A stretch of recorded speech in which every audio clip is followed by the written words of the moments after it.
Today is Sunday, February 23rd, 1997. We're conducting an interview with Bernard Schipper in Jacksonville, Florida. The language is conducted in English.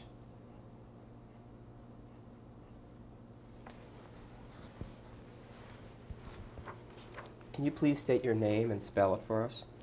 My name is Bernard Schipper, S-C-H-I-P-P-E-R. And what was your name at birth? The same name, Bernard Schipper, S-C-H-I-P-P-E-R.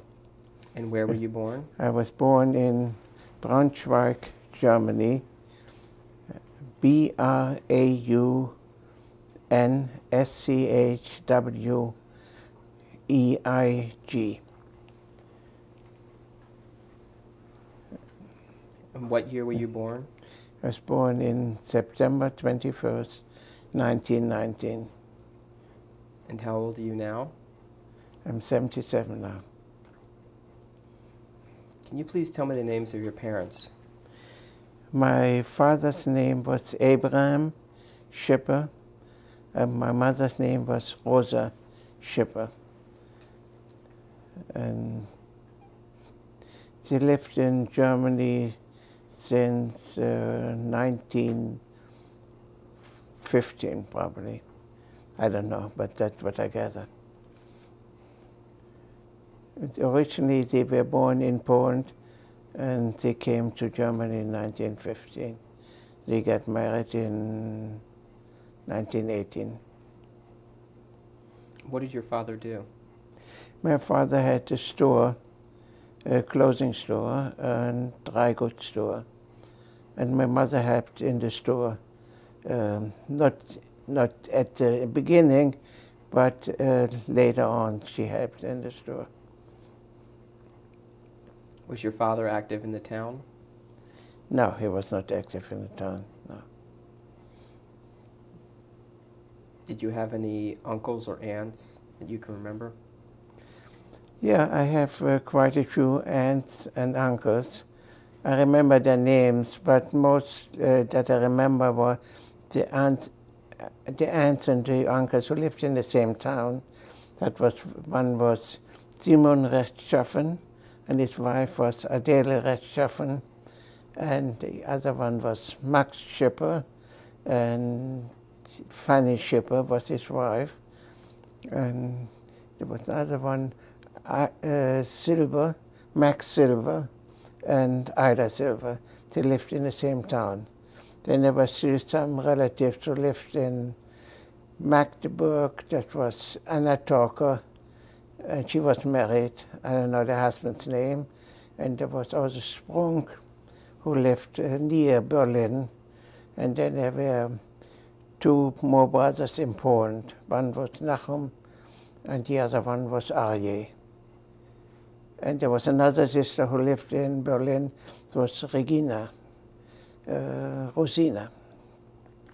She was the sister of my father. Do you remember any of their children, any of your cousins? Cousins, yeah, I know most of the cousins who lived in the same town. One was Sigmund Rechtschaffen and Röschen Rechtschaffen and Edith Silver and Norman Schipper and Susie Schipper. And the other ones, I really don't know the name. They all had children, but I don't remember. I don't know the name. Were you a close family with your uncles and aunts and cousins? Yeah, we were a very close family with the uncles and the aunts who lived in the same town. Who didn't live in the town, we very seldom we visit them. Once I remember that in probably 1931, I went on vacation to Berlin and stayed with my uncle and my aunt. Do you remember how old your parents were when they were born? They were, one was born in 1893, so they were 26, and the other one was 25. She was in 1894. Did you have any brothers or sisters? Yeah, I have one brother and a sister. They are twins. They were born in January, 18th of January 1921. Her name was Heinrich originally, and my sister's name was Paula, but being called Heinz in German, and later on was Henry. And my sister always used the same name, Paula. Can you describe your home in Germany? My home was that's an average middle income family, and we didn't have much,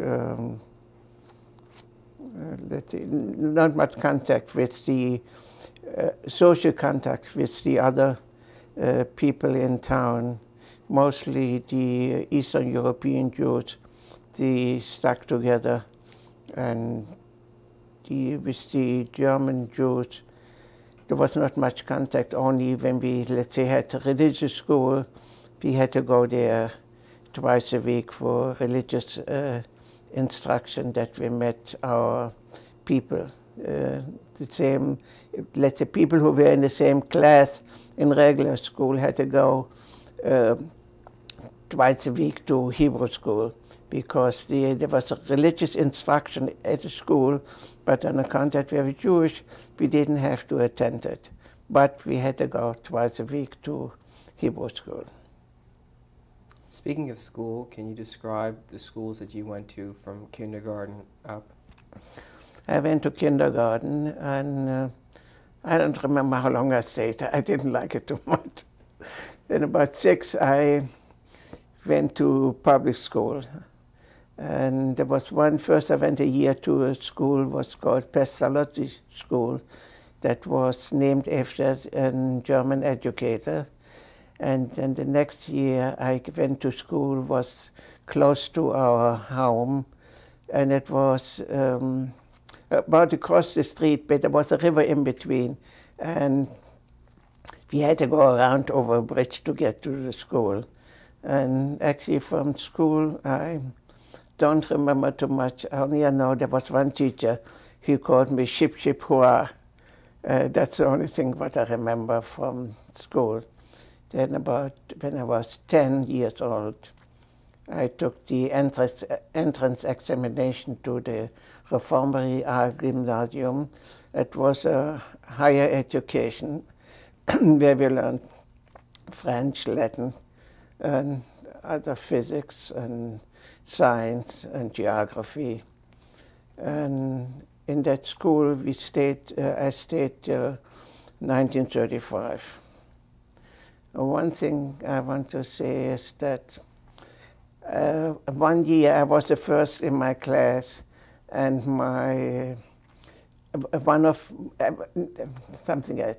There were 3 more Jewish students in my class, and when I was the first in the class, and one parent of the boys called my parents up and told them to congratulate them that I was the first in the class, and they were very impressed, because there was no social contact between the German Jews and the Eastern European Jews, and they were very impressed. It didn't impress me much, but they were very impressed about it.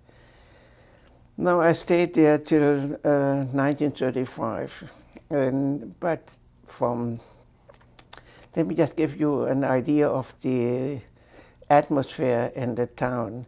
Braunschweig was a town, the same name of a province, was also name was Braunschweig, and in 1931 they selected a German majority in the state government. Also, Adolf Hitler became a citizen in Braunschweig, because originally he was an Austrian, but in 1931 they made him a citizen, a German citizen in Braunschweig. And there also was now, from that time when there was the state government, there was no kosher slaughtering in Braunschweig, so they had to go somewhere else to another province, slaughter, bring the meat into Braunschweig. And also in school, after 1933, when Hitler came to power, the first Saturday, a couple of Saturdays after he came to power, they smeared on all Jewish stores in town, they smeared big swastikas on the windows of the stores, and they wrote the name Jude in yellow letters. And very interesting is that after my father had a store and he had wooden shutters there. So they put all that, they smeared the shutters up. The next morning, Sunday morning, the son of a landlord who belonged to the SS already since 1930 was standing there in his full dress uniform and was scraping off the swastikas and the name of Jew. And a day later, he came again and he painted everything over. So there was actually not too much animosity in the town. Naturally, in the 30s, after they came to power in that town, there was a lot of the march with their flags and their banners through the street, and anybody who didn't greet the flag and saluted the flag was harassed by the Nazis. So in 1930, and in school, there was always some friction between the Jewish students. We had about 10 Jewish students in the school. And naturally, there was one on Saturday, there was no school because the Hitlerjugend, the youth, they got off and they were being trained. And one of the teachers always used to make a remark, he says, tomorrow is Judentag. Instead of Jugend for youth, he said Judentag, because they know that on Saturday the Jews have a holiday. So, and in the 34, there was one Jewish student who wanted to take the last examination in school, and his fellow student put his desk outside of the room, and he couldn't take the examination anymore. So we stayed another year in school, and then we couldn't take it anymore. So my parents enrolled us in the yeshiva in Frankfurt am Main. In 1935, Frankfurt was still a vibrant Jewish community, and we lived in a kind of dormitory, an apartment that was converted to dormitory-style living. There was about 15 to 20 young men lived there in that big rooms, and we slept there, and we got fed. And our schedule in the yeshiva was, let's say, 7 o'clock in the morning, we had to go to services, and then we went back home to have breakfast, and at 9 o'clock, from 9 to 12, we had lessons, 1 hour lessons with 10 minutes intervals, recess. And after 12 o'clock, we went back home, and 2 o'clock, we went back and had for another 2 hours lessons. And then after that, until 5, we had to go over the lessons of the day.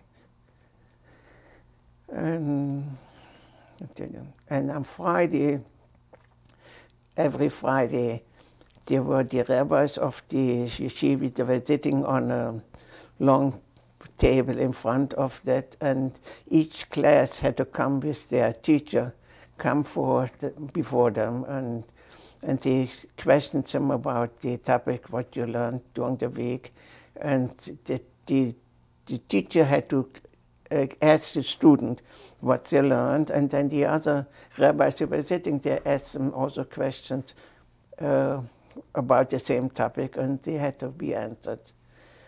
And after that, every Friday, then we were free. We didn't have no school anymore, and we always tried to be the first one to get in, so you got off. And I don't remember if we had school on Sundays. Probably we didn't have school on Sundays. No, we stayed there until 1937. In 1937, we went to Munich to what was called an Anlernenwerkstatt, a technical school to train young men for vocation, like say metalwork or woodworking, in order to prepare them if they had to go. Mostly it was to prepare them to go to Israel or Palestine, because everybody knew they had enough doctors in Israel and they had enough lawyers. So what they needed some people who could work. So we went there, and we were there in that Anlernwerkstätte from 1935 till the end of till the spring of 1938. And while we were there in Munich, there was, in the beginning of 1938, we were involved in, there was a Reformed synagogue, and all the boys from the school had to go there and take everything out, because Hitler stayed in the hotel just opposite from the synagogue, and he didn't want to have to look at the synagogue. So we had to go there and take everything out. The pipe organ, the chandeliers, and the scrolls, and the books, and the benches. And there was a big article the next day in the German papers that the Jewish boys took everything out of the synagogue. So we stayed there till 1937 in the spring, and there was some problems. We didn't go back. Because usually the semester started in the fall, like August, September. But we didn't go back because we had some problems with the scholarship. So we stayed in Braunschweig. And in probably end of October 1938, in the morning, a policeman came to our house and gave my parents a notice that all Polish citizens had to leave by the next morning, had to leave Germany and had to go back to Poland. So my parents called the consulate in Berlin, but they didn't know anything about it. And they called some relative we had in Hanover, and they didn't know anything about it. In the afternoon, my mother called again, and they told her that the embassy had taken up contact with the German government and everything would be straightened out. But we didn't hear anything after that. In the evening, about 8 o'clock, a young man came from the town and told us that there were a truck going around and they were picking up all the Polish Jews. They were picking them up. And he advised that we should leave. So what we did is we just got dressed and took the necessities, what we needed, and we told our aunt and uncle who lived in the same house that we were going away if they wanted to come along. But my aunt didn't want to leave, and my uncle came with us. So we went to this train station in Braunschweig, And we had called before to Hanover to our relatives, and they said nothing was going on over there. They didn't get any notice from the police. So we took a train to Hanover, and we got there probably about 10, 11 o'clock at night. And we called them up, and then they told us that the same thing happened over there, that they also were picking up Polish Jews. When we heard that, we didn't know what to do. So my parents decided we should go to Berlin. Maybe the embassy could do something. So we took tickets to Berlin, and we arrived there about 6 o'clock in the morning.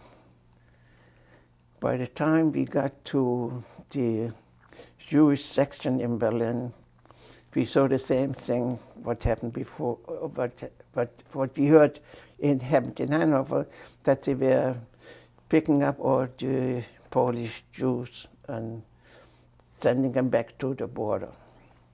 So we had, my mother had a relative living there, a woman, a widow, and they didn't pick her up because she was all by herself with 2 children. So we went to her and we stayed with her for the day, for that was Friday. And Saturday we had another relative who had a little restaurant in Berlin, so we stayed with them Friday and Sunday. Then Sunday we heard about that the transport was cancelled and everything was back to normal.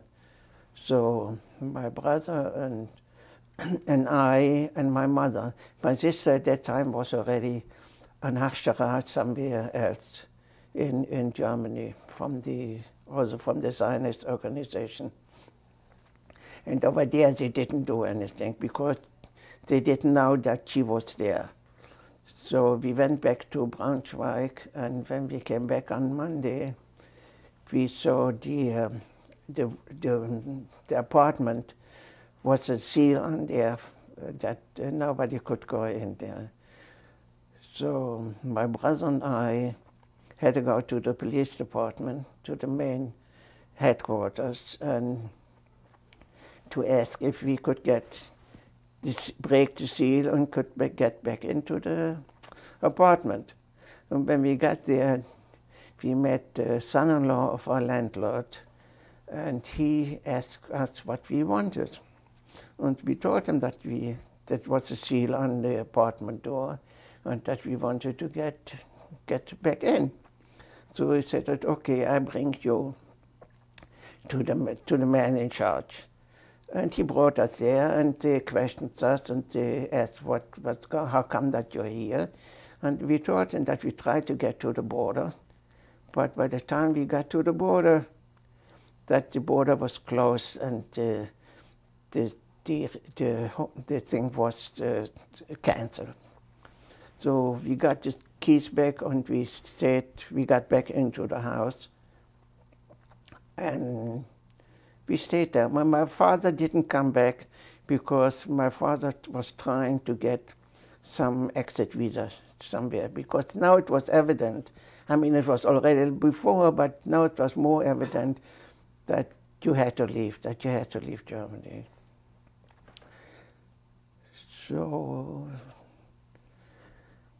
in the morning of the 9th of November, early in the morning, two civilians to our apartment and told us to open up. And on account that there were no police, we didn't open up. So what they did, they just smashed the door in and came into the apartment where we were.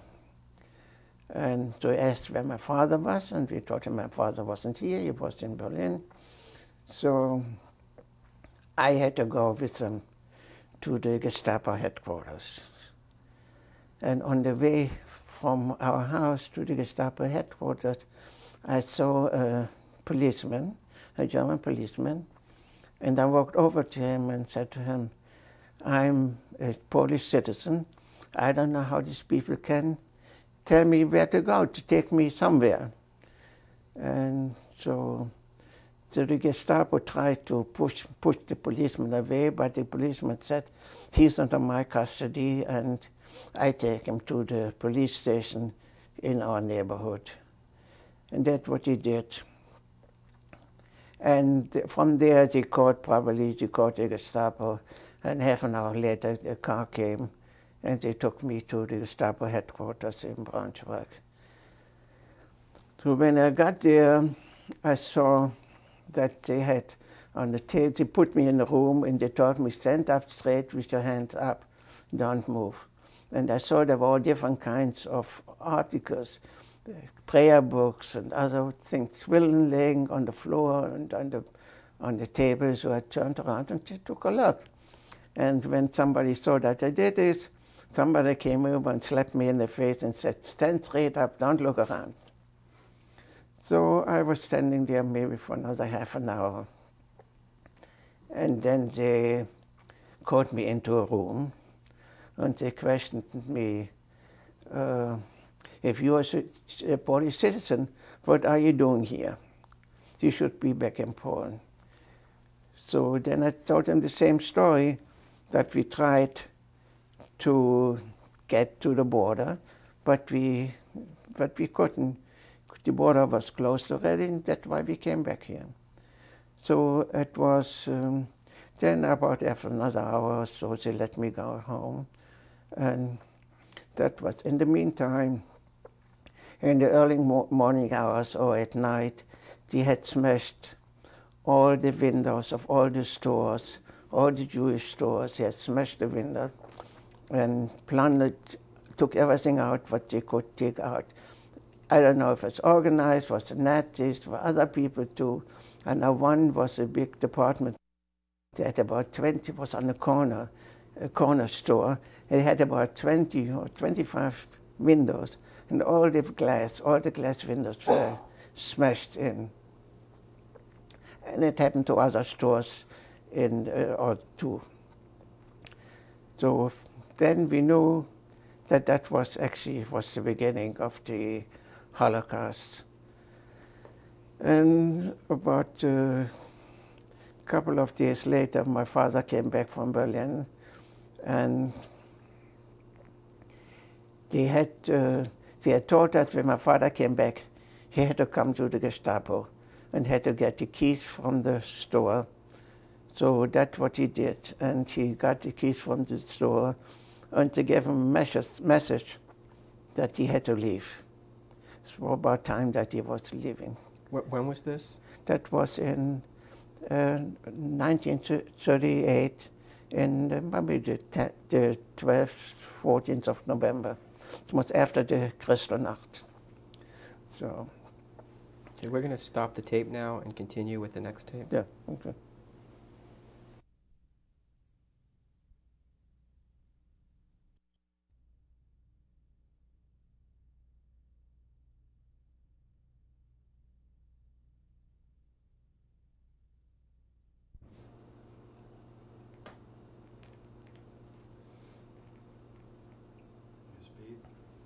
This is tape 2 with Bernard Schipper in Jacksonville, Florida.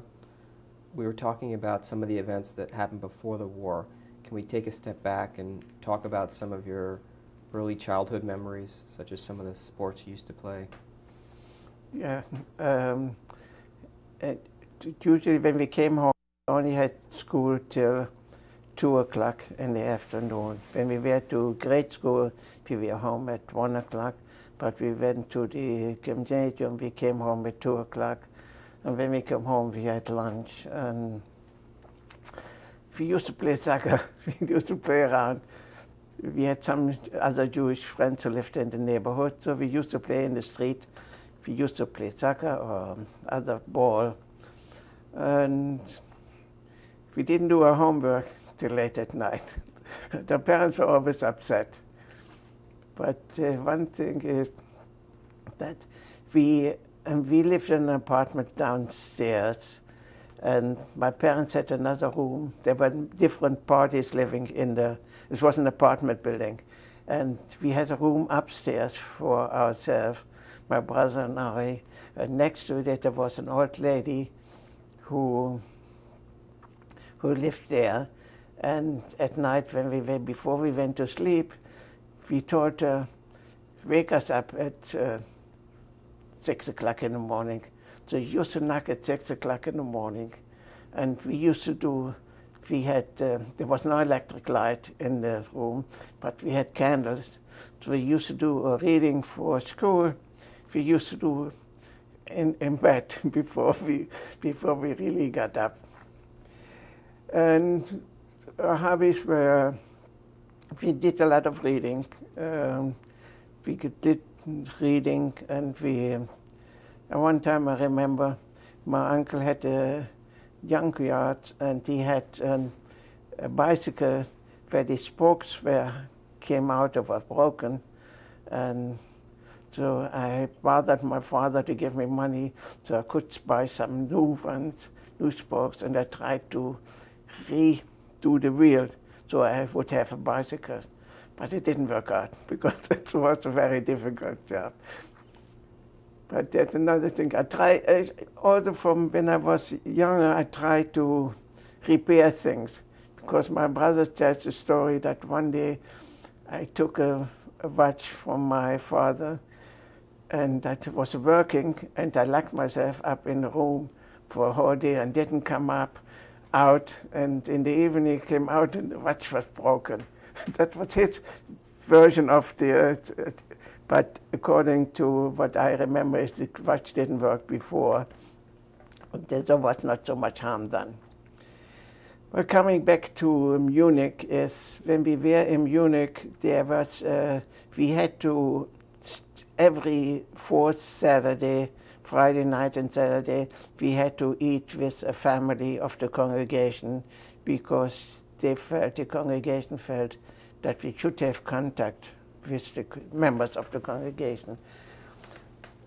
And one of the families we went there a couple of times was a man by the name of Löwenstein, Victor Löwenstein. And at that time, he was a senior vice president of a very well-known bank in Munich. So I remember that because I will come back later to that name. Now, maybe I can say it now already because we're talking about 1939. So after Kristallnacht, we had to get out. So my sister could get a visa for either Denmark or England. She could go there because also that was from the Hachshara, it was like a youth organization. They had similar places in England and in Denmark.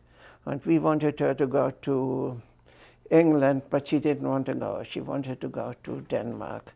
And we couldn't figure it out why she wanted to go to Denmark. But later, after the war, we found out that her future husband was in Denmark. So that's why she wanted to go to Denmark. So, but in the meantime, we knew there was a Hachshara in Holland, in Enschede. You spell it to your E-N-S-C-H-E-D-E. But it was very difficult to get a visa to get there, because you only could get a visa not to go to, only to study there, to learn, and you were not allowed to work in Holland.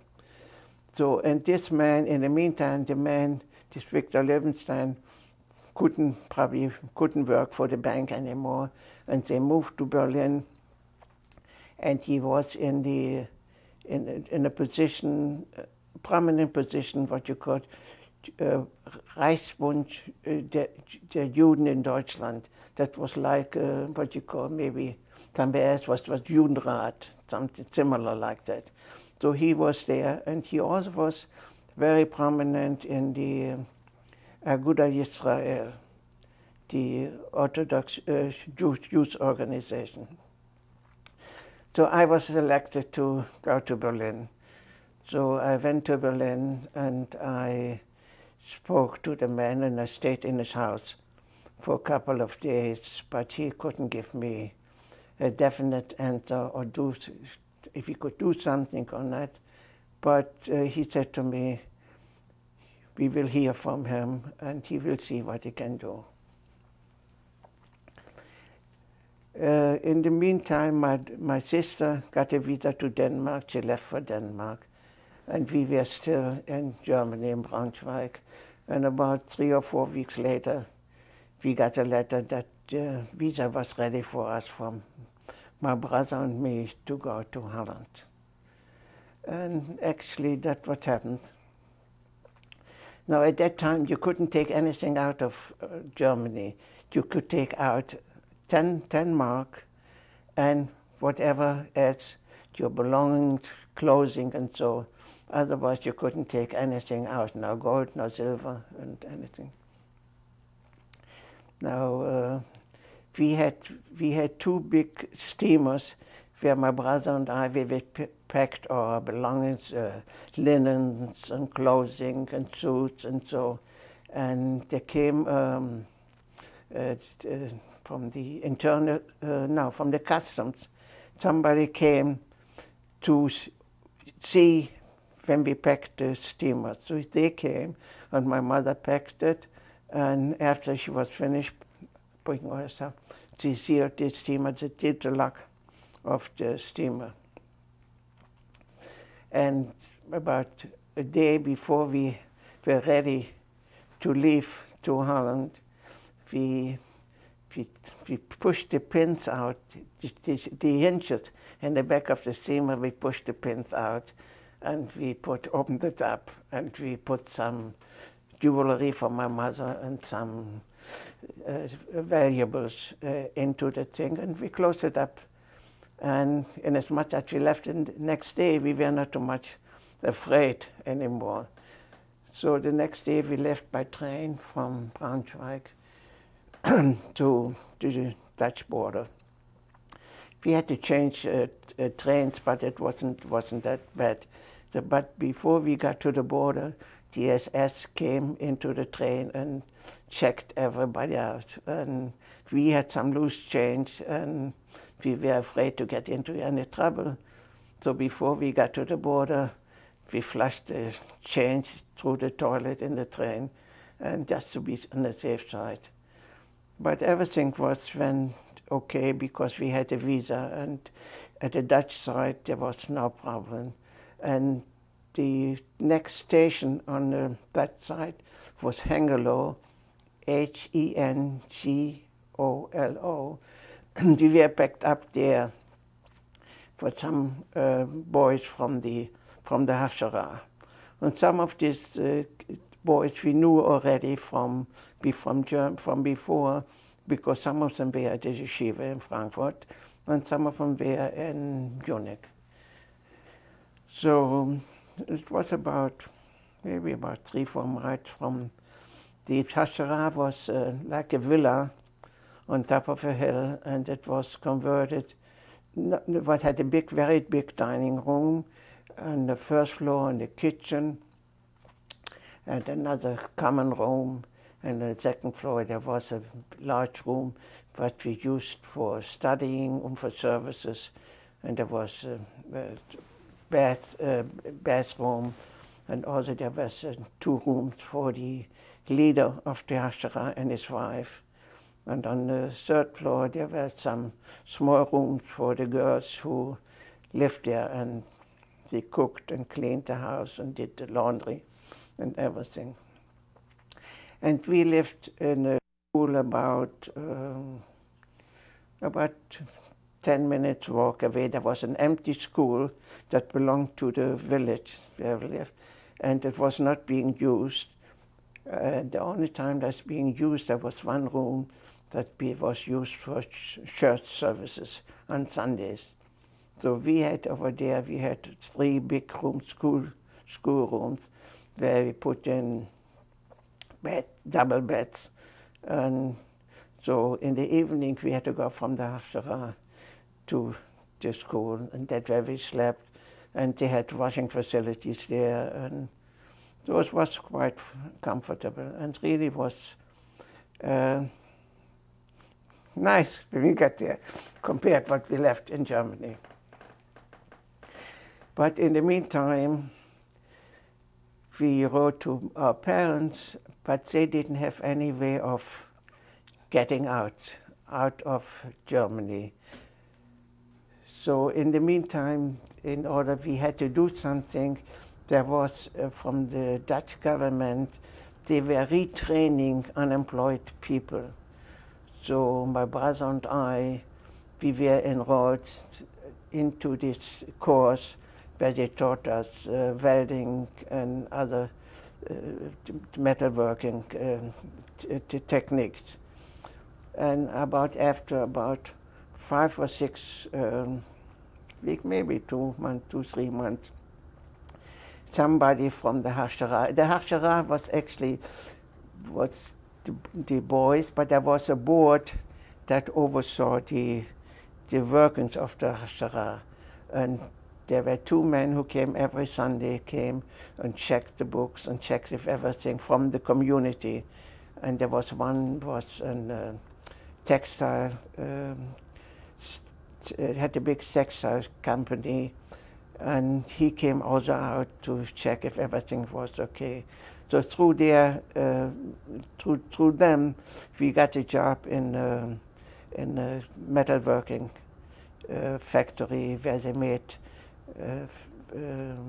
machinery for the textile industry, and mostly things were for domestic use and also for export. Most of it was exported to Indonesia. And Enschede was a big town, was a mill town. There was a lot of textile factories, and there were quite a few Jewish factories. And it was a very rich community. So coming back to my parents, there was no chance that they could get out. They couldn't get a visa. So there was a man who worked for the Jewish congregation, and he was involved in getting people over the border, because Enschede was on the German border, was maybe half an hour with a bicycle from the German border. So, and he was involved in bringing people over and smuggling money from Germany. He had some contacts in Germany over. So through him, we arranged to get my parents over from Germany to Holland. So I don't know how we got the money, because it was at that time was 250 guildens for each person, and it was a lot of money. But I don't know if my parents got it out or so. But anyhow, we paid them. The man got paid half of it, and the other half was supposed to get paid once my parents were in Holland. So when there was the time that my parent was supposed to meet somebody in Gronau, that was a town in Germany on the border, this Gronau. He was supposed to meet somebody there, and he would bring him to the Dutch border, and then at the other side on the Dutch border, somebody else would pick him up and bring him to that man. So what happened, they met a man in Gronau, and then he brought him to the border, but it was full moon. And he was afraid to let him go over the border, because once they would catch him, the Dutch police would catch him, they would send him back to Germany. So they stayed there for a couple of hours in the woods, and then after, they didn't see any reason to stay any longer, so they started walking towards the border to the other side, where the man was supposed to pick him up and bring him further. But the man, in the meantime, had left, because there was a delay of 3 hours, and he didn't want to wait anymore. He was afraid. So they walked there, and they came to a farmhouse, and he told the farmer that they were from Germany and that their sons were in Amsterdam, and gave him the address where we were. And in the morning, early in the morning, 6 o'clock, somebody came to school and woke us up and told us that our parents were in his farm and he wants to know what to do. So we called that contact man and asked him if he should go there and get our parents. So he said no. Inasmuch there was some problems, he was afraid that the police would interfere. So, and he had some connections with the police. So he picked him up from there and brought it to his house. And we saw our parents there for a couple of hours. And then after that same evening, he took him by train to the Belgian border. And the Belgian border was between Holland and Belgium. There was not much border police or anything. So from there they got to Brussels, and they stayed in Brussels there until they were picked up in 1942. Now, when did they cross the German border into Holland? In the 1 year? One year in 1939. 39. That was before the war broke out. And probably in June or July, they went first to Holland, from Germany to Holland, and then to Belgium. And they rented an apartment there, and we had some. They sent us some household things to us, and in turn, once they were in Belgium, we sent it through freight forwarder from Holland to Belgium. There was no problem at that time. So, but in 1939, then and there were always rumors after the Germans invaded, after the declared war, France and England declared war to Germany, and the Germans went into Poland in 1939. At September 1st, it was the war broke out.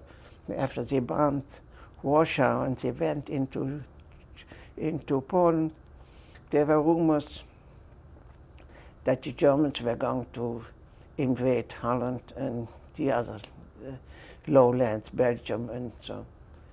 And at certain times, there was rumors that the Germans might invade, and we went away. At one time, I remember it was that we really went away was before Passover in 1940. We went for Passover. My brother and I went to The Hague to stay with the family, and other people went to Amsterdam, and to other people had relatives. So everybody went away. And at that time, I'm just telling you that because to show you the mentality of the Jewish people. While we were with that family, there was a captain. It was a doctor. He was a captain in the Dutch army. And he said, "Oh, don't worry about anything. Just we can hold them back." Because Holland, they had a strip, in the middle of Holland, they had a strip of land with channels, and said once they come, we inundate, we let fill the whole land with water, and they cannot get through there. And by the time they get through there, the English will come and will help us. But that was nothing would happen to Holland, because Holland didn't have a war for 200 years. In the First World War, they were free, they were not attacked, so they figured that nothing happened. So when we got back, about, I don't know exactly, maybe 3-4 weeks later, in the morning of the 10th of May, we heard the droning of airplanes, and then we knew what was happening. And when we went out, we got dressed and went outside, and we could see the German planes with the markings, with the cross markings on there, and they were going from the border into further into Holland. And we didn't do anything because there was no way of getting away. And there was a couple of boys who went over on their bikes, went in towards the center of the land in order to get over that part, what you call the waterlinie, the water line, to get over that on the other side of Holland. But by the time they got there, all the bridges were blown up by the Dutch, and they couldn't get, and they came back. And the Germans occupied that part, and after after they bombed Rotterdam, about 3 days later, they bombed Rotterdam, and they dropped paratroopers behind the water lane, and then the Germans were in the back of the Dutch and in the front, so there was a ceasefire. I suppose it was May 15th or 16th, and the royal family fled to England. So in the beginning, there was, in 1940, the Germans were pretty low-key, and there was nothing especially against Jews. I mean, they started rationing all the sugar and cigarettes and flour and things, but it was bearable. Till about in the spring of 1941, everybody had to get an ID card. The Dutch people, the regular Dutch, and the Jews. And the Jews got the J stamp on their ID card. So if somebody saw that, then it saw right away that they were Jewish. So we still went to work, and about that time in 1941, the opposite where we lived, there was a meadow, and a German company started building a barrack there, and they had a searchlight there where they tried to intercept the English airplanes. It was called mosquitoes, because when they flew over, they made a droning noise like mosquitoes. They were bombing the Ruhr, the industrial part of Germany, and they were there, and the searchlight was on all the time. And the German soldiers, some of them came over to the Schipper, and because they found out that we were speaking German, and they had somebody to talk to. But they didn't really bother us. Up till the spring of, by the time that it got bad at the Russian front, the Germans left, and they really didn't bother us so much. But there was a Russia in September 1941. They had picked up Jews in Amsterdam, and the dock workers had striked. The dock workers striked in favor of the Jews but the strike was quelled in a couple of days, and a lot of dock workers died in that strike. And it was in September 1941. It was the first day of Slichers. Now, the day before Rosh Hashanah, before the high holidays, you have 1 week that you say special prayers. So that starts on the Sunday morning. On a Sunday morning, one of the members of the board called us up that they were picking up Jews in Enschede and that we should disappear. And we disappeared. I don't know where we went, if we went to a farm or if we went into the woods or whatever it is. So we stayed away, and the Germans came with one Dutch policeman, and they came to look for us, but there were no men there. They only picked up men, no women. And there were no men there, so they left. I suppose they came back in the afternoon, but there was nobody now there, so. And I don't know if we came back at night or we came back the next morning. And then it was, the Russia was finished, and we went back, and we went back to work still to the city until the beginning of spring of 1942.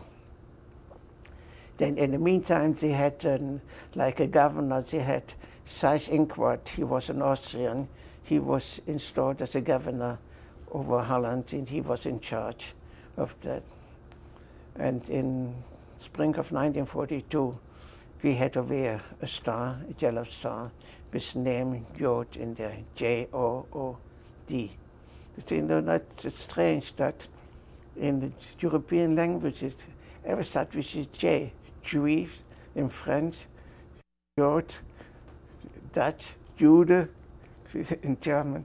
So, so we had to wear that star, and at that point we decided not to go to the city anymore because it was too dangerous. Everybody could see that you were Jewish, and somebody, the SS or the Germans should see you, they could pick you up. So we lived among farmers. There were all farmers around where the Hachshara was, and some of the boys had worked already before at farms for a farmer. So my brother started working for a farmer, and not too far away. And I started to work for a neighbor of his, also not too far away, and we worked there. We didn't get paid, but we got milk and grain and some eggs. So that was more important than money. And we worked there from the beginning till October, I guess October 1942. But in the meantime,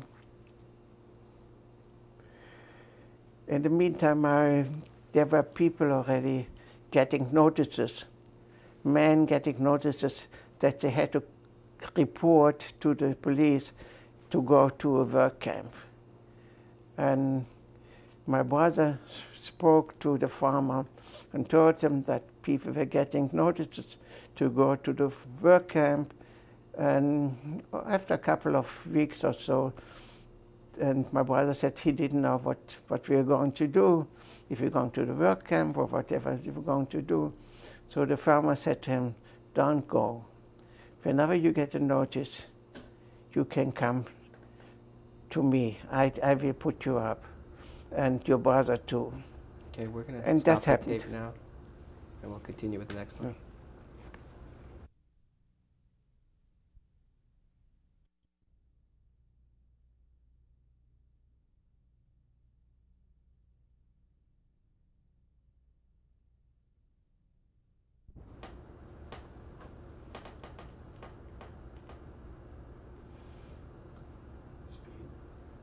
This is tape 3 with Bernard Schipper. Before we go to your part where you were at the farmer, had you had any contact with your parents or your sister? We only had once, or I mean, before the invasion in May 1940, regularly we wrote to them and they wrote to us. But after the invasion, the occupation in 1940, there was very little contact because they had to go over the Red Cross And so we had very little. We received 1 or 2 letters from them, and the same thing from our sister in Denmark. So that's the only contact we had. So really, we didn't know what was going on in Belgium or in Denmark, because Denmark was also occupied by the German. Before they invaded Holland in 10th of May 1940, they invaded Denmark, I suppose about 2 months earlier. Before the last tape change, you were discussing that a farmer said that he was going to help you. Do you remember that farmer's name? Yeah, the farmer's name was Bernard Koop, K-O-O-P. And he had a farm, and he lived there with his wife, 2 children, and the mother of the farmer. And she had like a dairy farm. They had about, not a real dairy farm, but they had about 10 cows, and then also had fields where they grew rye and wheat, and they had some pigs. And so he was pretty self-sustaining. And at the time that the things got scarce in the town, people came to him, or they came to all the farmers, you know. They came with a bottle or so in order to get some milk, or to get some potatoes, or get some grains, you know. So actually the grains of whatever he had to bring to a central collection point. But naturally, nobody knew how much grain he had or how much milk he had a day. So he always kept something behind and for his own use, and he gave to some of the people. So when, after my brother told him, and so he said, okay, you can come. So after he okayed it, we started bringing some of our stuff to the farm, and he hid it in a barn behind the straw and the hay. So he hid our belongings, what we had. And because we had quite some household goods what our parents sent us when they left Germany, and we didn't send it to Belgium because it was too expensive to get it there. So and the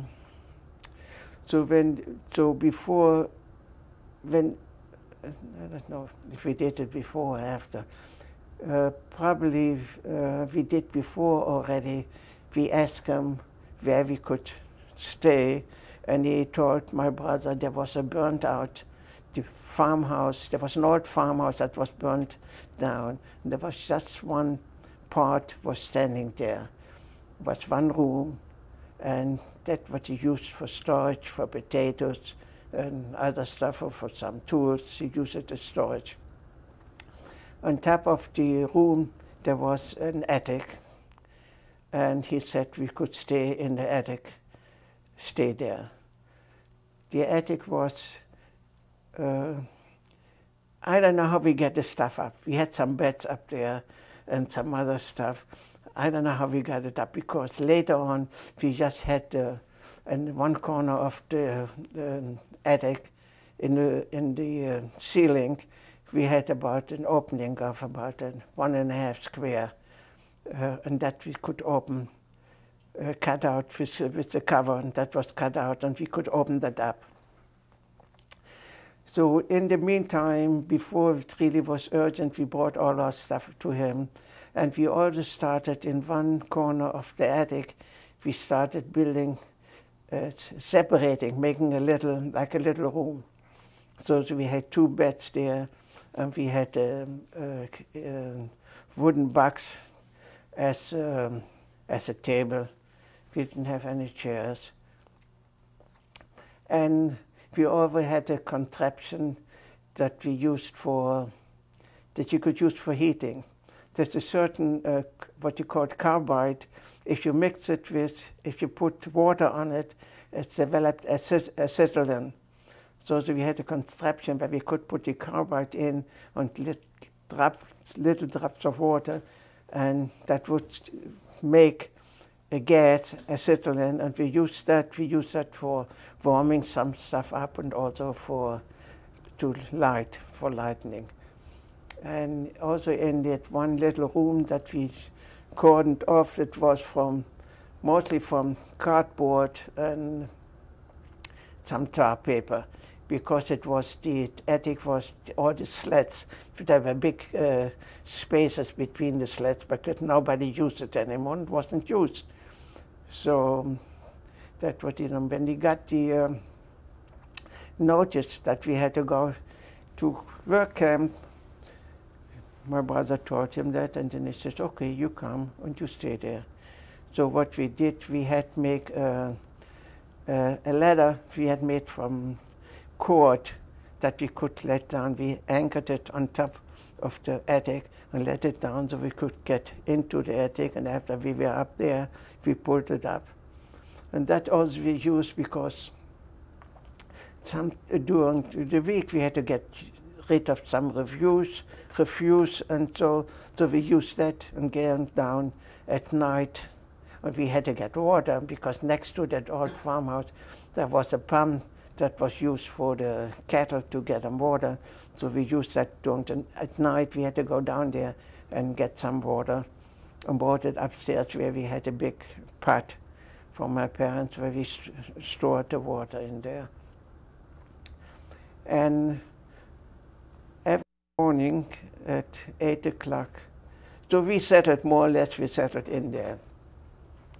Every morning at 8 o'clock, the farmer came with a pot of coffee, hot pot of coffee, and some, what you call, some porridge. So we had that, and then at lunchtime, he came with lunch, with potatoes and vegetables and whatever they ate. He brought us. He brought us in a pan. He brought it to us, and we had made a box. What you call in Dutch, you call it hooikist. That was a box, a square box, and we lined it with hay. He gave us some hay, and we lined it with some textile what we had, and we put in there. We put part of it from the lunch. We put in there, and we covered it, and that we had for supper. And he didn't come anymore till the next morning. So, and after we were there for a couple of weeks, then he felt a little bit safer, and he brought us some potatoes that we had to peel for the family, because the grandmother was doing the cooking, because he worked in the field and his wife was helping him, and the grandmother had to cook for 5, 6, 7, at that time 7 people. And we stayed there, and whenever there was something going on, let's say there was sometimes the state troopers used to come around to check also if there was anything hidden, and they usually used to come with a German, the state troopers with a German, to check if the farmers were hiding something or something. So always a day before, one of the state troopers used to come and told the farmers all around the neighborhood, just watch out, tomorrow we are coming to have an inspection, so watch out, get rid of whatever, be careful. And so after about a couple of weeks, he came up and we brought us some potatoes, and we had to peel the potatoes in the morning. And then he came, when he brought us the lunch, he picked the potatoes up for the next day to cook. So we stayed there about after we were in hiding for about 4 weeks. And in the OPA Shoah, that was about 10 minutes walk from where we were hidden. Nobody knew where we were hidden. And the farmer didn't tell anybody that had anybody hidden. And only the wife and the mother and the older daughter, she was about 8 or 9 years old, she knew. The little girl didn't know that there was anybody there. about 4 or 5 weeks later, we went back to the Hachshara and wanted to see what was going on. So late in the evening, about 11 o'clock or so, when it was dark, it was in winter time anyhow. So we went over there and just to take a look what was going on. But it was very dangerous, not only for us, also for the farmer, and also for the other people. So after that one visit, we didn't do it anymore. Then it came Christmas time. The farmer came to us and said, you know, Christmas Eve, he said, you know, when the girls are, we brought the girls to bed, when we bring the girls to bed, after we bring the girls to bed, I want you to come to the farmhouse. We said, is it safe? They said, yeah, don't worry about it. So in the evening he came about 8 or 9 o'clock. It was dark. And he knocked downstairs, so we knew that it was him. And we came out for hiding. We went to the farmhouse. And once we were at the farmhouse, he says, you know, I want you to meet some other people. So, okay. So he had hidden in the farmhouse, he had hidden a husband and a wife, a family. He had a room in the farmhouse where he had a cabinet in front of that he could move away. And the husband and the wife, they were living up there in the farmhouse. So we didn't know the people, but they were in the farmhouse. So no, by now, the grandmother had to cook for 9 people. But they managed. I mean, there was, and the little girls sometimes used to ask their father, because if the people upstairs were making some noise, if you moved around a little bit, you know, they could hear it. He said, what's that? So the father said to her, that are the mice. The mice are upstairs. They're moving around. And also, once she called him that he was with the pot of food was coming to us. So she asked him where he was going with it. He said, oh, I have to feed the mice. So she never knew anything. All the 2.5 years that we were in hiding, she didn't know anything. So we didn't get out at all till about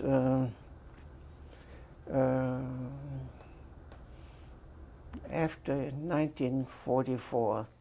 In 1944, I suppose this was after invasion already, that he let us, during the summertime, that he asked us once or twice to help him in the field with the harvest of the grain. And that's the only time we got out. In the meantime, he got in the, let's see, 44. Yeah, in the beginning of, probably at the end of 44, he got 6 German soldiers he had to accommodate in the farmhouse. So in order to take any risk, the 2 people, the husband and the wife, came to us and to the attic, and they stayed with us for about 2 or 3 weeks. And it was very difficult, to say the least. But we managed. So after 3 weeks or so, the Germans left, and the family went back into that room in the farmhouse. And the farmer had a radio, and we got some kind of news what was going on in the world, because the Dutch were not supposed to have any radios. So he had a radio hidden in the barn, and he used to listen to the BBC. The BBC was broadcasting in Dutch and was giving the news what happened on the Russian front and what happened in elsewhere else. And so he used to come in the mornings when he came. We always used to ask him, what's the news? And he used to tell us. Now the news was not always accurate, because naturally they wanted to keep the spirit of the resistance in Holland They want to keep it alive. And sometimes also in that broadcast, they always had messages for the resistant people. The resistant people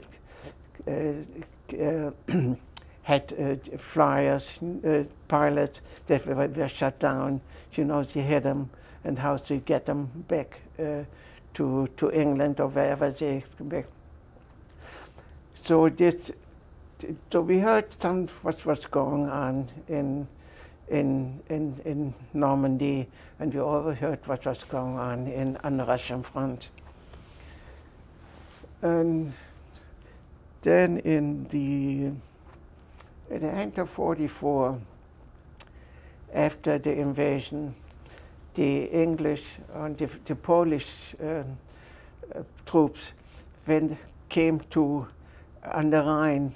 The Rhine was going through Holland to the northern part and the southern part. They came there and they tried to get a bridge from Arnhem, Arnhem. They tried to capture the bridge, but they had trapped paratroopers on the other side of the bridge, but the Germans were too strong there and they couldn't capture the bridge. So the front stayed there that way, and the southern part was liberated already, but the northern part and the western part, Amsterdam and The Hague, and where there was a high concentration of people that was not liberated.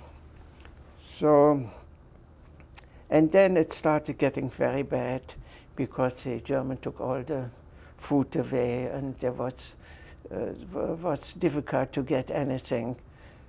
So then, the people who lived in the house, they got always from the underground, from the organization. There was an organization was started right after the occupation by a minister, because his brother was taken pretty early on. In 1940, he was taken to one of the concentration camps, and he died there. And his brother started an underground organization to help people, to help Jews and other people. Because also they also took Dutch people and sent them to factories, men sent them to factories in Germany to work there. So at that time it got pretty bad, and he told the man or the woman who came from the underground that he had 2 more people, and they supplied them at that time. From then on, they supplied them with food stamps and with some money. And he never wanted to accept any money. We had some money, not much, but we gave him once in a while, we gave him some money because we felt he was buying food and we had to compensate for it. But at that time, we ran out. We didn't have anything anymore. And we told him, why don't you contact the underground? So he did it. And from that time, they brought them food stamps for us and also money. And that went on. The Germans posted everywhere in the neighborhood. They had control posts and so. And it was on a Sunday, April 1st. Sunday, April 1st, he came with the coffee, regular coffee and some porridge, and we asked him, what's new? He said, oh, they are talking about in a village about 10 miles away that the English are there. They occupied the English. The English are there. And probably they are coming here pretty soon too. And while we were talking, we heard that rumbling, we heard a rumbling, and we didn't know what it was. And then, so he was curious, so he went away, he went back home. And about 5 minutes later, we heard a cannon shot, and there was a barn that we could see through the slats from our attic because it went up in flames. And then we knew that whoever was fired, it was a liberation. So what came out later, we were liberated by the Canadian Army. The Canadians saw in that barn there were some Germans still. And the Germans, I don't know if they tried to do something, to fire or so, to try to run away. And the Canadians just had the tanks fired at them. And I suppose they got away, but in between the barn went up in flames. So after about an hour, the farmer came and told us, I have a Canadian captain in the kitchen. He is there, and you can come down now. He's sitting there and shaving himself, and so you can come down and meet him. So we were a little bit hesitant to go down because you heard stories that people were liberated and then the Germans recaptured the villages or the town, and whoever came out was taken by the Germans. So we waited about an hour, and then my brother went down. He was obviously daredevil, so he went down first. And then about a half an hour later, I went down, and we told them that we were Jewish, that we were hidden for 2.5 years, but he wasn't really impressed. He wasn't emotional. He just he took it, whatever it was. So then we stayed still in the attic because there were rumors that the Germans would recapture the town Enschede. So we stayed still in the attic, and then about a day or two later we went out, and then all the farmers were surprised around the farmers that he had 4 Jewish people hidden, because nobody knew anything about it. So they were all very surprised that he had 4 Jewish people hidden for the 2.5 years. So after that, we went back to the Jewish community in Enschede, and we wanted to see whoever was there, anybody was still left or anybody came out of hiding.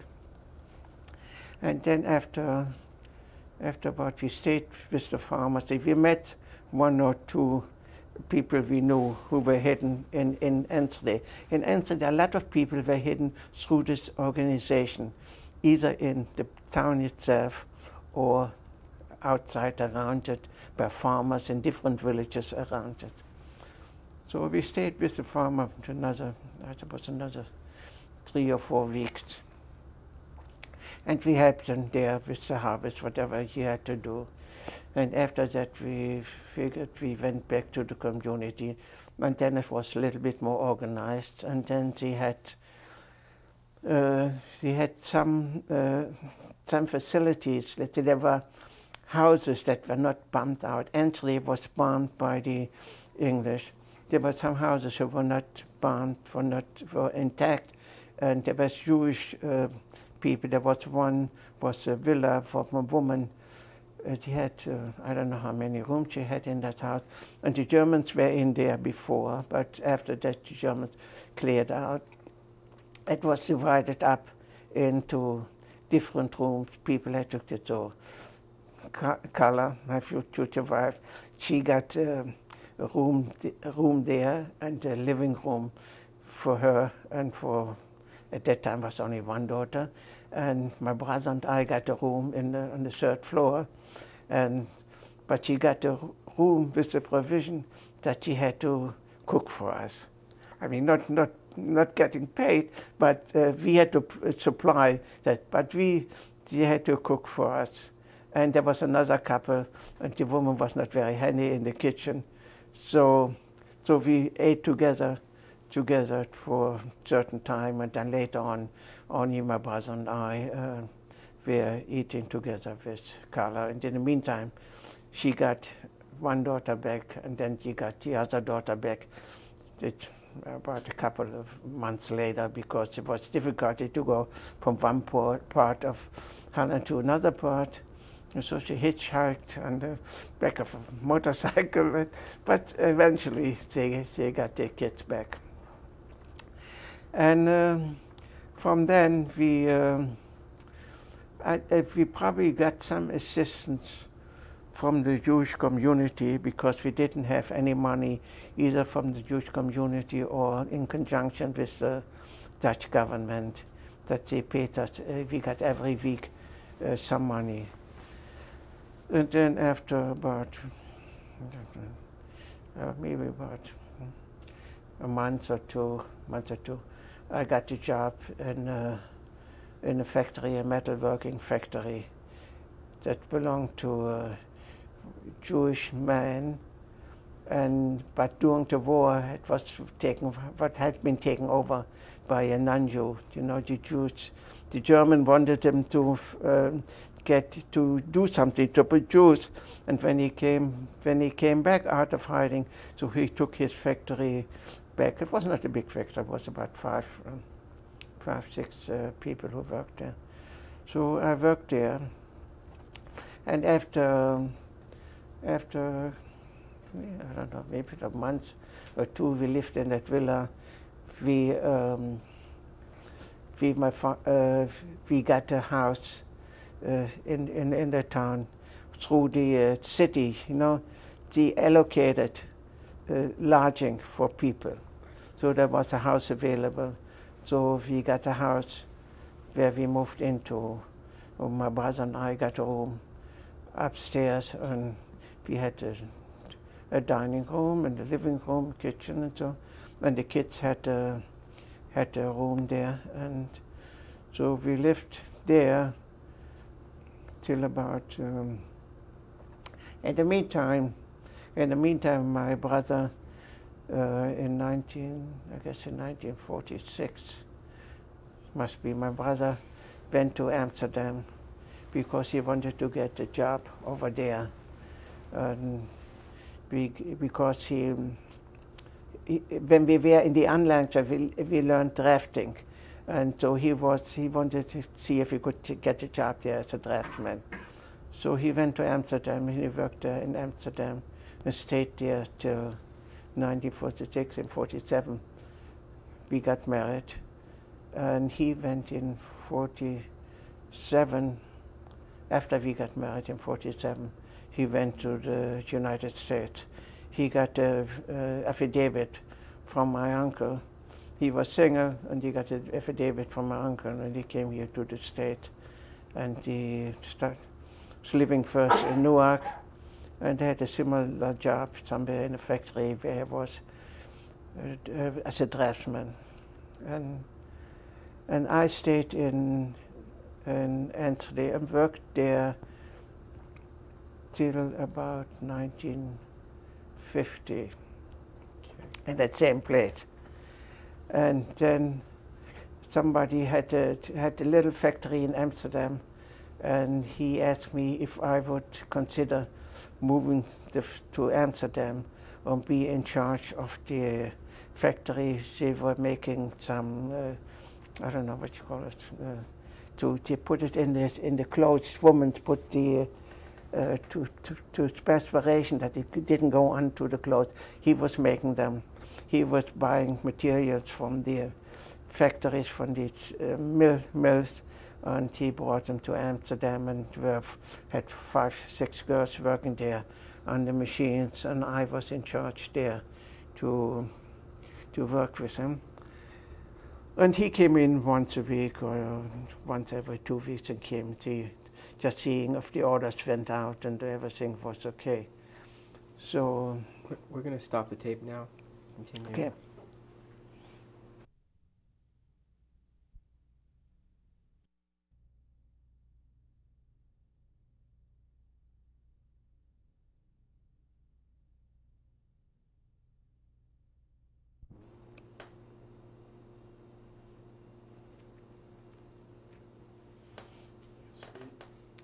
This is tape 4 with Bernard Schipper in Jacksonville, Florida.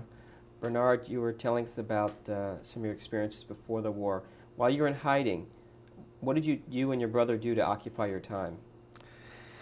We had some literature, and we also had a set of books, a set of a course. There was a course in Dutch English. We had that.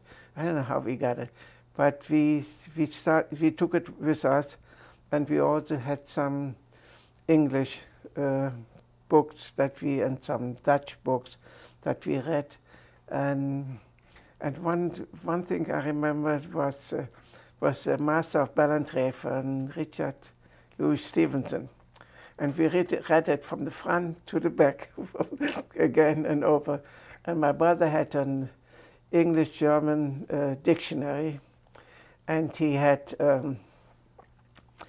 he cross-referenced all the words from the English to German and put all in the margin.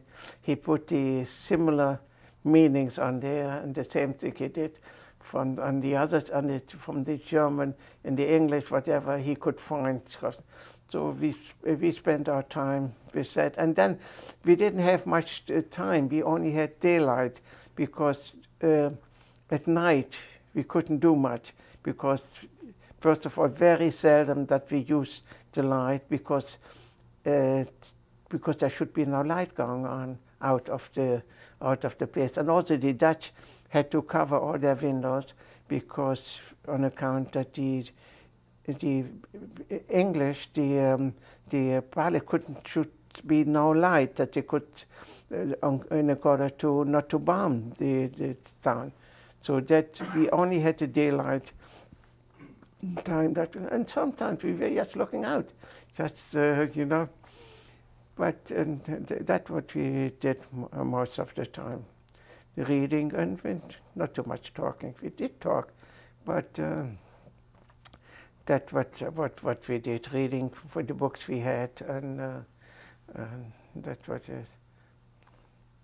And we did the time. We didn't have anything Jewish with that, because just in case if you got caught, we didn't want them to give any reason to say that you're Jewish. You always could say you were not Jewish, and their faces were Jewish, but I mean, you could always try. And so we didn't take any Jewish literature with any, let's say, like a Chumash or anything like that. We didn't have anything like that.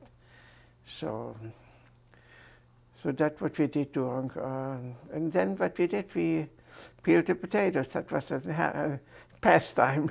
We didn't do it too fast because we had to put a big pot there. So that's what we did during the underground, that we were underground. Did you celebrate any of the Jewish holidays while you're in hiding? No.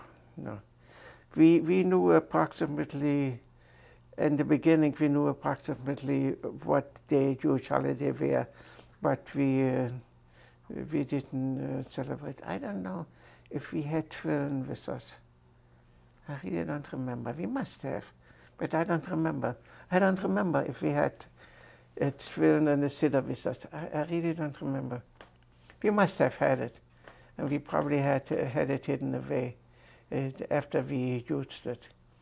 No, the only thing what we had, I had before the war. There was once in a book from Schipper, there was a perpetual calendar where you could figure out the days, the Jewish date to the Hebrew, the English date, the secular date, the Jewish Hebrew calendar. And that I had written down on a big cardboard. I had that written down. As a matter of fact, I still have it. And there you could see, you know, approximately, and the season you could know when Passover was, or when Rosh Hashanah was, or Yom Kippur. And so, but really we didn't celebrate any holidays. We didn't eat any meat while we were there. Naturally, it was cooked in all the pan with everything together, but real meat, they never brought us. We didn't eat any meat during all these years. I mean, you could taste. There was a taste under, let's say, if they had potatoes and vegetables, you could taste there was meat on there, or what was cooked with meat, but no real meat we never ate during these years. Was that because of kashrut or because there was no food? Yeah, no, there was. We could have gotten. No, there was no problem of getting it, because he was slaughtering. You know, if we had a pig that was a little bit a certain size, then he was slaughtered. You know, even he wasn't allowed, but he was slaughtered and used. And the same thing where he had a calf. He was nursed the calf maybe for a couple of months, and then he was slaughtered the calf, so he had some meat. So that's what he used to do. But real meat we never ate. Now you wanted to ask something else about? Well, before we go on to maybe your wedding date, anything else you want to talk about either before the war or during the war that you haven't discussed? Any event? I really don't know. No, I really don't know. Well, you had mentioned that you had met your wife in this villa, correct? You were living in a villa? We were living, yeah, that was after the war. Right after the war. That was right after the war, okay. Not before the war. Before, she had a picture there that, but I really didn't know her that way because she was a wife of the cantor, and we didn't come to the town for services very often, only in the mornings, sometimes before we went to work, because they didn't have a minyan, didn't have a quorum. But otherwise, on Shabbat, we had our own services in the villa. And I remember her husband, because he was a cantor there. But otherwise, I didn't know her. I guess I might have seen her once or twice, but really not knowing what it. And can you remind us again, where did you meet your current wife? After the war, we were assigned in that villa that belonged to a Jewish woman, and it was divided up into, the rooms were divided up for different people. So one was a couple who was underground, who originally came from Amsterdam, was underground somewhere in Amsterdam, and my wife came back with a little girl, later on 2 girls. She had a room for herself and for the girls. And my brother and I had a room for us, but we were eating all together. So, but the owner of the lady, there were 2 kitchens, 2 big kitchens. So the owner of the village, the lady, had her own kitchen and her own rooms. And in the beginning, the first month or 2, we ate all together. The couple and Carla and I and the kids and my brother and I, we ate all together. And then later on, the couple started cooking for themselves, and we started cooking for themselves. And we took care. My brother and I, we got wood. You know, we went out to the farm, and because there was now nothing to cook on it, there was no gas, so we went out to the farms and tried to buy some wood that people cut trees down, and they cut the wood, and we brought some wood home, so they had something to cook with. So that my brother and I did, and so one way or another we got a bicycle. Oh yeah, I know. The Canadians, they came from Germany. They came to Holland, to Amsterdam. And there was like I don't know, like a assembly ground, and the trucks came from Germany, and they robbed everything, wherever they could, they put their hand, and the Germans did the same thing. So they had radios, and they had bicycles, and that was one day somebody came, a friend of ours said, you know, go over there by the harbor, and there you can, if you need a bicycle, you can buy a bicycle over there.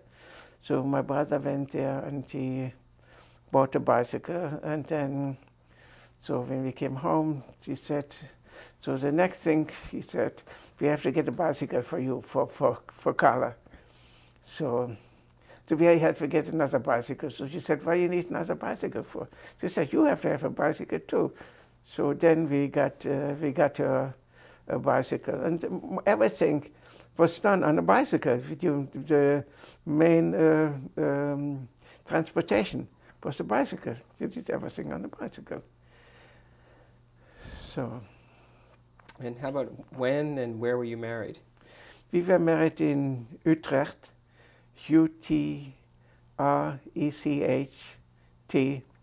in January 1947, 26th of January 1947.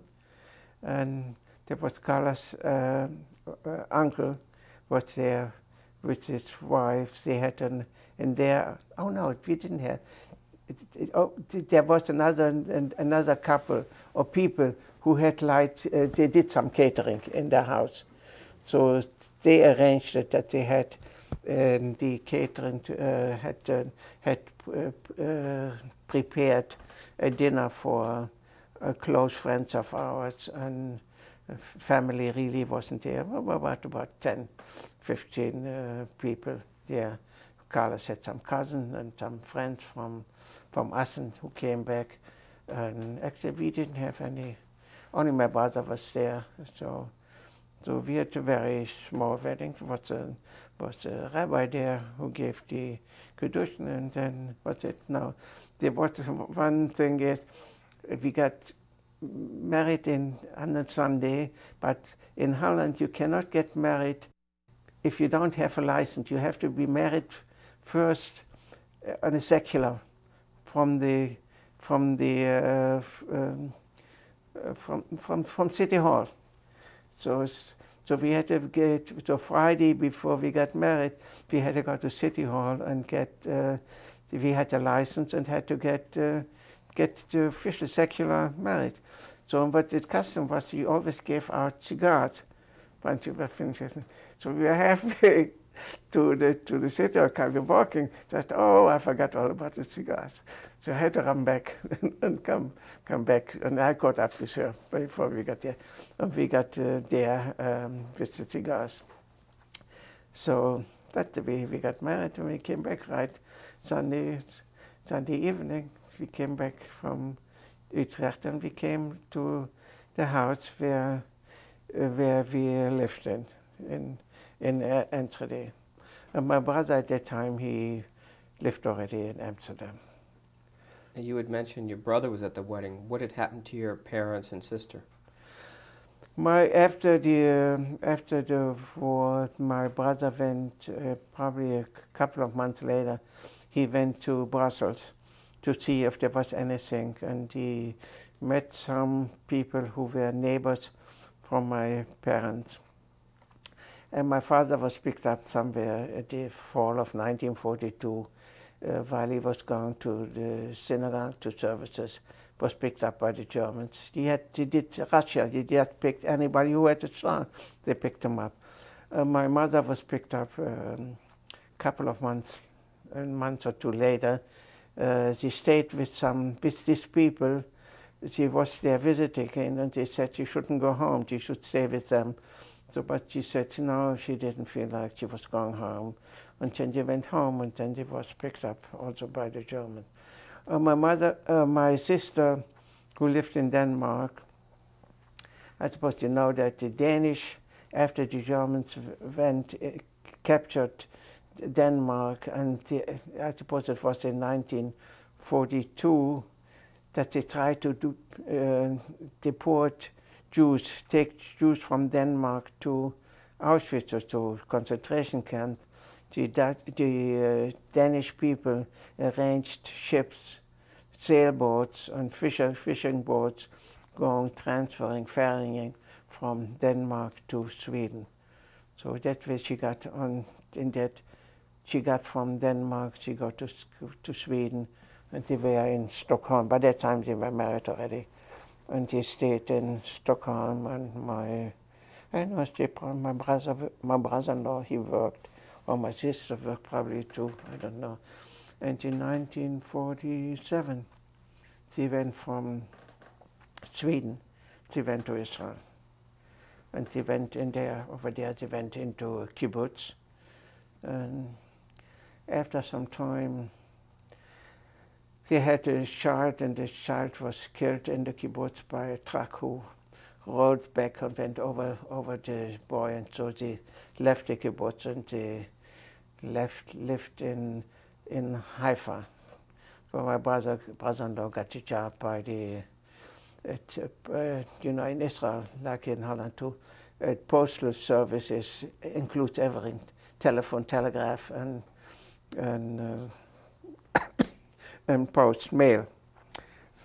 So he got a job in the telegraph office, and because he spoke different languages, he spoke German, and he was good, fluent at Hebrew at that time, Hebrew, German, and he was Swedish and French, and so he got the job there, and he worked there until he retired. And they are living both still in Haifa, my brother, no, my sister. Now, when did you have your first child? First child was in 47,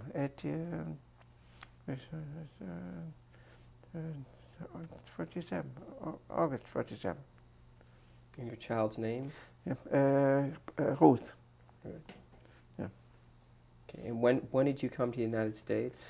United States, we came in 1953, November 53, we came to the United States. And actually, the reason was at time there was, in 1950 or so, there was, in Hungary, was that the Russian invaded Hungary and took over Hungary, and Carla said, I don't want to get caught another time in there. If, you know, at that time there was the,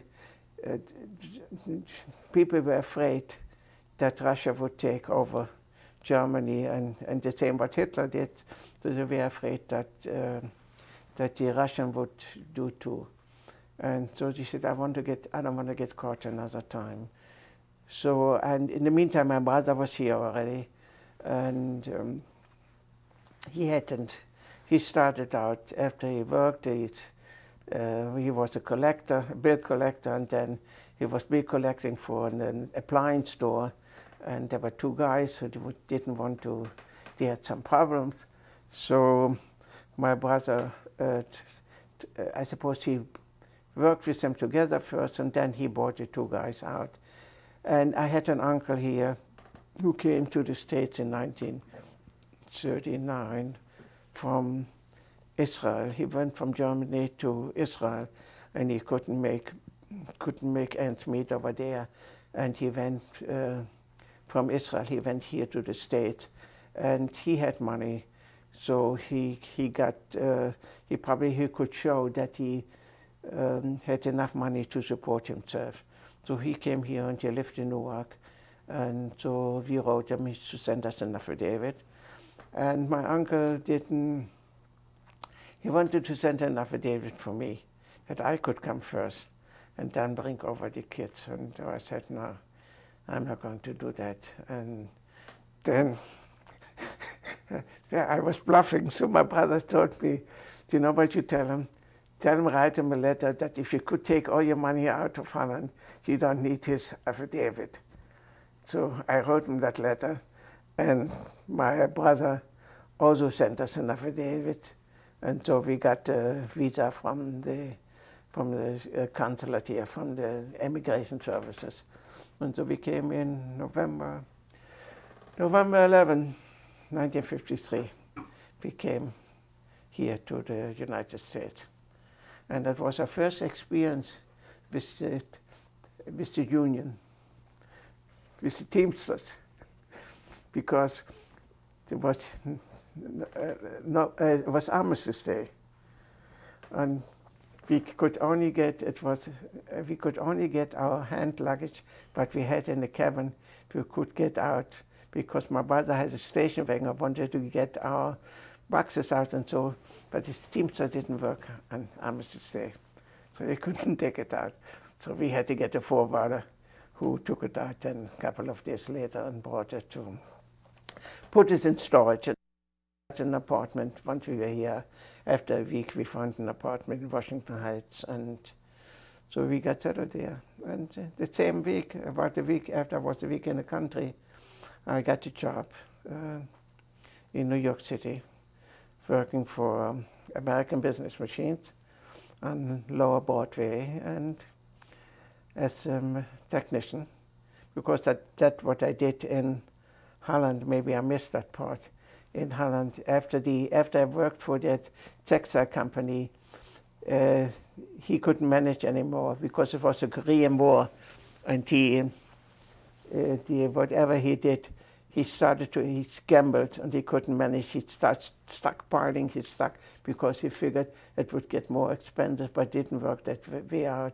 And so I worked in a course for the Ort. I went there twice in the evening at night, and then I didn't learn anything because they was to teach typewriter repair, and they really didn't do anything. Once they found out I was a tool and die maker before, he had me repair certain things what had nothing to do with it, so I didn't go anymore. And then after a while, he called me up and he said, "Why don't you come?" And so I said to him, "Look, for that I don't have to come, spend my evenings over there." So, but then when they closed up, I called the man up and I said to him, "Do you have any jobs for me?"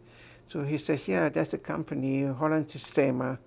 It was a part of a big trading company in Indonesia. In Indonesia, they were sole distributors for underwood. And also after Indonesia was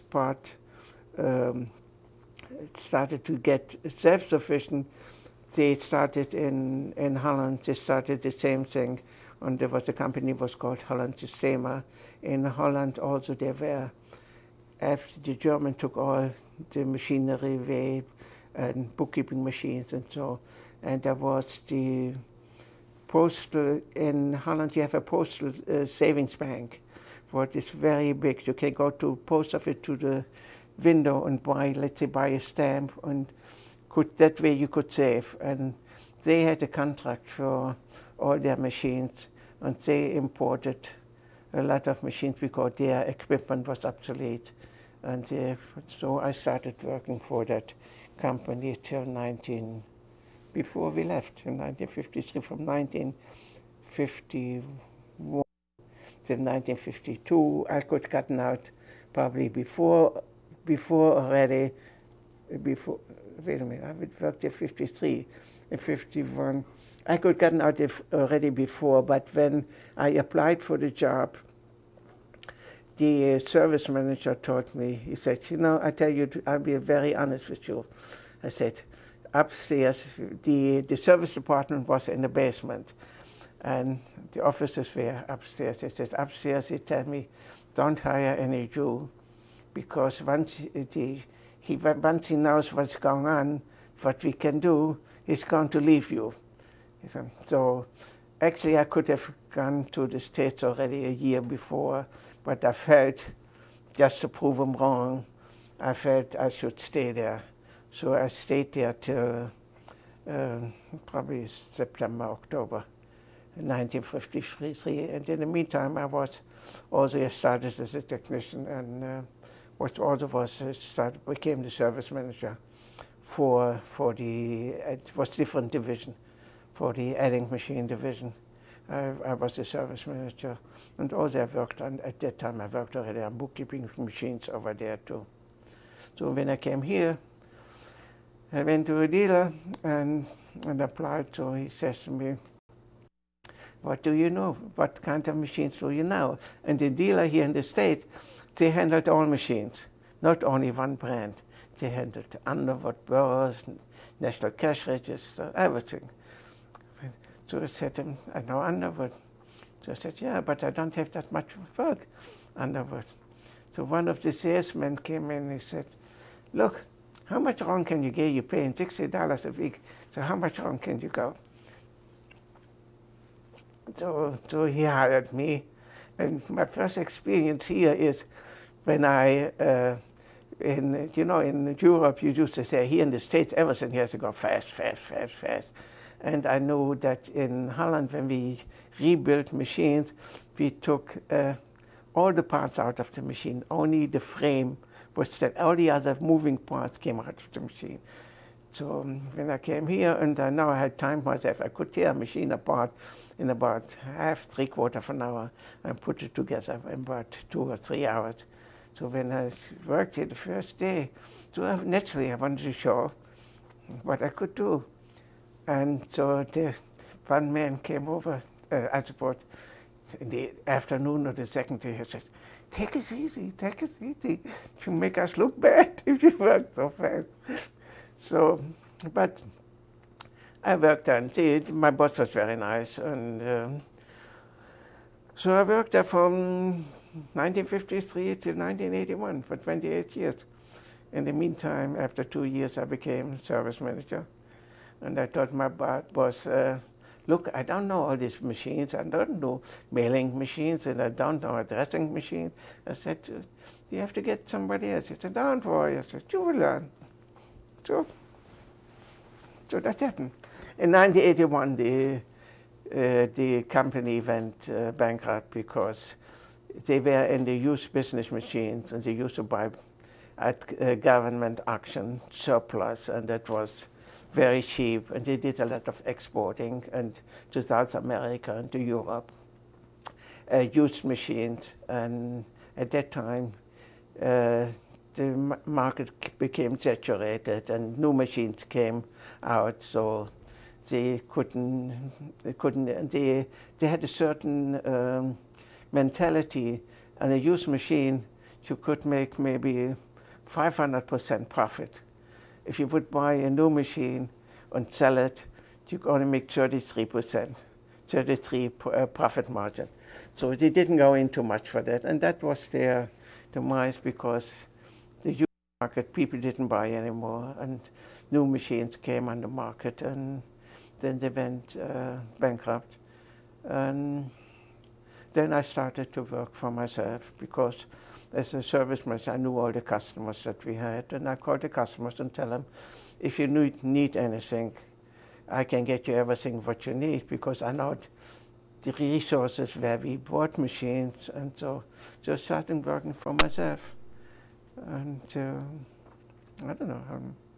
I was always working for myself, but only later on I worked some part-time for a stationery store, 2 days a week, and for somebody else a day, just part-time.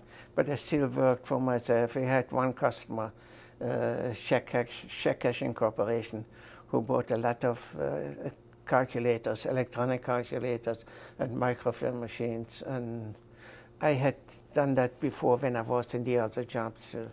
And I knew that company, and one day he called, the manager called me up. He said, you would like to repair our machines? He said, how do you get my name? So I said, I know your name, because he used to come in when we sold the machines. He used to come in and checking the machines. So I worked for them until I came here. So I had partially my own business, and also worked as a cashier supervisor for the Westchester Day School. When my business was slowing down again, they didn't buy so much used machines anymore. They bought more new machines. So, and then I gave it up. Right. We're going to stop the tape now.